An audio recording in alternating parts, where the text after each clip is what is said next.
BJP ನಾಯಕರ ಬುಡಕ್ಕೂ ಬಂತ ರಣ್ಯಾರಾವ್ ಪ್ರಕರಣ. ಸಚಿವರ ಕೈವಾಡ ಇದೆ ಅಂದ್ರೂ ಕೂಡ ದೊಡ್ಡ ಅಸ್ತ್ರ ಸಿಕ್ಕಿದ್ರು ಕೇಸರಿ ಪಡೆ ಫುಲ್ ಸೈಲೆಂಟ್ ಆಗಿದೆ.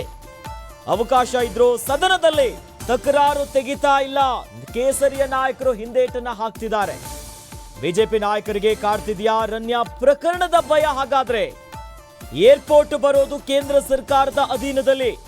ಹೀಗಾಗಿ ಕೇಂದ್ರ ಸರ್ಕಾರದ ವೈಫಲ್ಯಕ್ಕೆ ಬಿಜೆಪಿ ಹಿಂದೆ ಸರಿತಾ ಇದೆಯಾ? ಏರ್ಪೋರ್ಟ್ ನಲ್ಲಿ ಭದ್ರತಾ ವೈಫಲ್ಯ ಅಂತ ದೂರೋದಕ್ಕೆ ಕೈಪಡೆ ಪ್ಲಾನ್ ಅನ್ನ ಮಾಡ್ಕೊಂತಿದೆ. ಇನ್ನು ಬಿಜೆಪಿ ಅವಧಿಯಲ್ಲೇ ರಣ್ಯಾ ಗೋಲ್ಡ್ ಸ್ಮಗ್ಲಿಂಗ್ ಮಾಡಿದ್ದಾರೆ. ಎಲ್ಲೇ ಹೋದ್ರೂ ಬಿಜೆಪಿ ಬುಡಕ್ಕೆ ಬಂದು ನಿಲ್ತಾ ಇದೆ ಈಗ ರಣ್ಯಾ ಗೋಲ್ಡ್ ಸ್ಮಗ್ಲಿಂಗ್ ಪ್ರಕರಣ. ದೊಡ್ಡ ಮಟ್ಟದ ಅಸ್ತ್ರ ಸಿಕ್ಕಿದೆ. ಸಚಿವರಿದ್ದಾರೆ, ಪ್ರಭಾವಿ ವ್ಯಕ್ತಿಗಳಿದ್ದಾರೆ ಅನ್ನುವಂಥ ವಿಚಾರಗಳು ತನಿಖೆಯಲ್ಲಿ ಈಗ ಗೊತ್ತಾಗ್ತಿರೋದು. ಇಷ್ಟು ದೊಡ್ಡ ಅಸ್ತ್ರ ಇದ್ರೂ ಕೂಡ ಬಿಜೆಪಿ ಅಧಿವೇಶನ ಬೇರೆ ಆಗ್ತಾ ಇದೆ. ಈ ಹೊತ್ತಿನಲ್ಲಿ ರಾಜ್ಯ ಸರ್ಕಾರವನ್ನ ಕಟ್ಟಿ ಹಾಕೋ ಪ್ರಯತ್ನ ಬಿಟ್ಟು ಫುಲ್ ಸೈಲೆಂಟ್ ಆಗ್ತಿದೆ. ಹಾಗಾಗಿ ಕೇಂದ್ರ ಸರ್ಕಾರದ ವೈಫಲ್ಯಕ್ಕೆ ರಾಜ್ಯ ಬಿಜೆಪಿ ನಾಯಕರು ಹಿಂದೆ ಸರಿತಿದ್ದಾರಾ? ಗೋಲ್ಡ್ ಸ್ಮಗ್ಲಿಂಗ್ ಪ್ರಕರಣ ಏರ್ಪೋರ್ಟ್ನಲ್ಲಿ ಡಿಆರ್ಐ ಅಧಿಕಾರಿಗಳ ಕೈಗೆ ಸಿಕ್ಕಿ ಬಿದ್ದಿರುವಂಥದ್ದು. ಏರ್ಪೋರ್ಟಿನ ಏನು ಸೆಕ್ಯೂರಿಟಿ ವಿಚಾರಕ್ಕೆ ಬಂದಾಗ ಇವೆಲ್ಲವೂ ಕೂಡ ಕೇಂದ್ರ ಸರ್ಕಾರಕ್ಕೆ ಹೋಗುತ್ತೆ. ಹೀಗಾಗಿನೇ ಬಿಜೆಪಿ ಹಿಂದೆ ಸರಿತಾ ಇದೆಯಾ? ಜೊತೆಯಲ್ಲಿ ಈ ಪ್ರಕರಣಕ್ಕೆ ರಾಜಕೀಯ ಬಣ್ಣ ಕೂಡ ಪಡೆದುಕೊಂಡಿದೆ. ಅದರಲ್ಲೂ ಕೂಡ ಈ ಹಿಂದೆ ಜಮೀನು ಸಿಕ್ಕಿರುವಂಥ ವಿಚಾರ ಇದೆ. ಸರ್ಕಾರದಿಂದ ಮಂಜೂರಾಗಿರೋದು ನಟಿ ರಣ್ಯಾರಾವ್ಗೆ. ಇದು ಯಾವ ಅವಧಿಯಲ್ಲಿ ಆಗಿರೋದು? ಬಿಜೆಪಿಯ ಅವಧಿಯಲ್ಲೇ ಆಗಿರೋದು.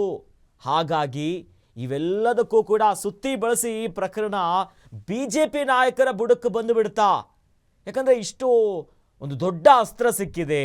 ಹಾಗಾದ್ರೆ ಈ ಪ್ರಕರಣದಲ್ಲಿ ಭಯ ಆಗ್ತಾ ಇದೆಯಾ ರಾಜ್ಯ ಬಿಜೆಪಿಗೆ? ಅಂದರೆ ಏರ್ಪೋರ್ಟ್ ಬರೋದು ಕೇಂದ್ರ ಸರ್ಕಾರದ ಅಧೀನದಲ್ಲಿ.